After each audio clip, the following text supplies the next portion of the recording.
ಇವತ್ತು ನಮ್ಮ ಧಾರವಾಡ ಜಿಲ್ಲಾ ಸಮಿತಿಯ ನಮ್ಮ ಜಿಲ್ಲಾ ಅಧ್ಯಕ್ಷರಾದಂಥ ಮುದುಕಣ್ಣ ಅವರಿಗೆ ಶರಣೆಂದು, ಅದೇ ರೀತಿ ನಮ್ಮ ಎಲ್ಲ ಜಿಲ್ಲೆಯ ಎಲ್ಲ ಪದಾಧಿಕಾರಿಗಳಿಗೂ ಶರಣೆಂದು, ಅದೇ ರೀತಿ ನಮ್ಮ ಎಲ್ಲ ರಾಜ್ಯ ಪದಾಧಿಕಾರಿಗಳಿಗೂ, ಅನೇಕ ನಮ್ಮ ಬೆಳಗಾವಿ ಜಿಲ್ಲಾ ಅಧ್ಯಕ್ಷರಾಗಿರ್ಬೋದು, ನಮ್ಮ ಬೆಳಗಾವಿ ಜಿಲ್ಲಾ ಅನೇಕ ಪದಾಧಿಕಾರಿಗಳಿರ್ಬೋದು, ಎಲ್ಲರೂ ಕೂಡ ಇಲ್ಲಿ ಬಂದಿದ್ದಾರೆ.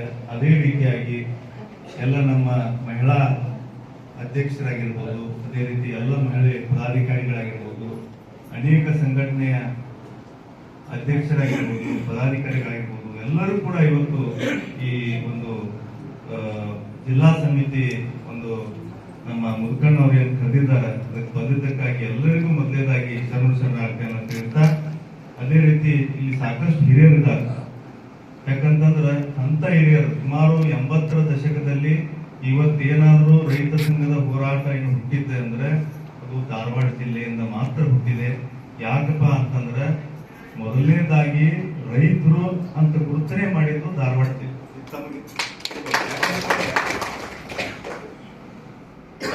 ತಮಗೆಲ್ಲ ಗೊತ್ತಿದೆ, ಧಾರವಾಡ ಜಿಲ್ಲೆಯಲ್ಲಿ 80ರ ದಶಕದಲ್ಲಿ ಹೋರಾಟ ಆದಾಗ ರೈತ ಸಂಘಟನೆಗೊಂದು ಬೆಲೆ ಬಂತು.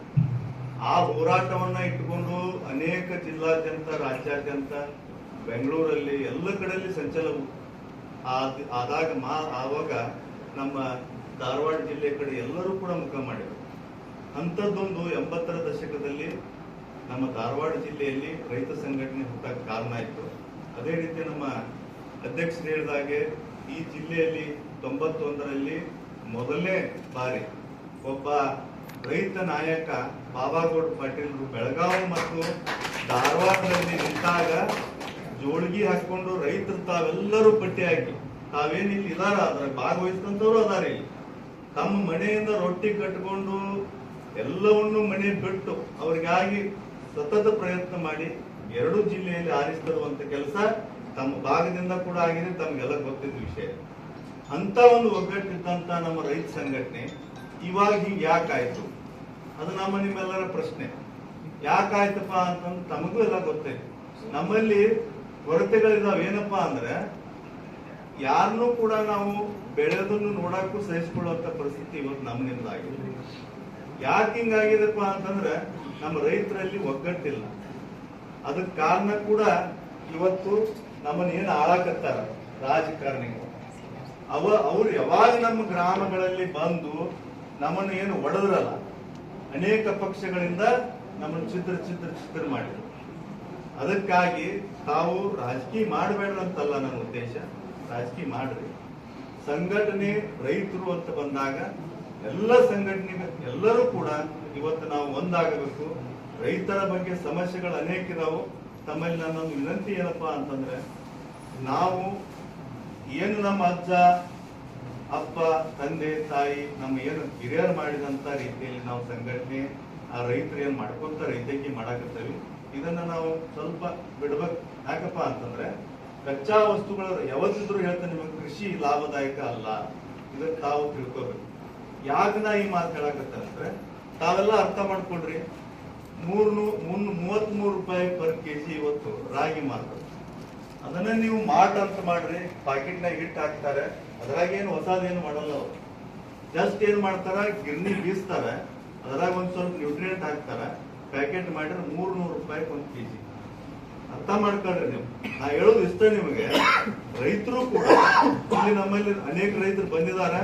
ಒಂದು ಸ್ಟೇಜ್ ಮುಂದೆ ಹೋಗಿದಾರ, ಒಂದು ಸ್ಟೆಪ್ ಮುಂದೆ ಇಟ್ಟಿದ್ದಾರೆ. ಅಂತವ್ರು ಕೂಡ ಇಲ್ಲಿ ಅದಾರ, ಅನೇಕರು ಅದಾರ. ಆದ್ರೆ ನಾನು ಹೇಳ್ತಾ ಇರೋದು ಇಷ್ಟೇ, ಇವತ್ತು ನಾವು ಒಂದ್ ಹೆಜ್ಜೆ ಮುಂದಿಡುವಂತ ಕೆಲಸ ನಾವು ಇವತ್ತು ಮಾಡಬೇಕು.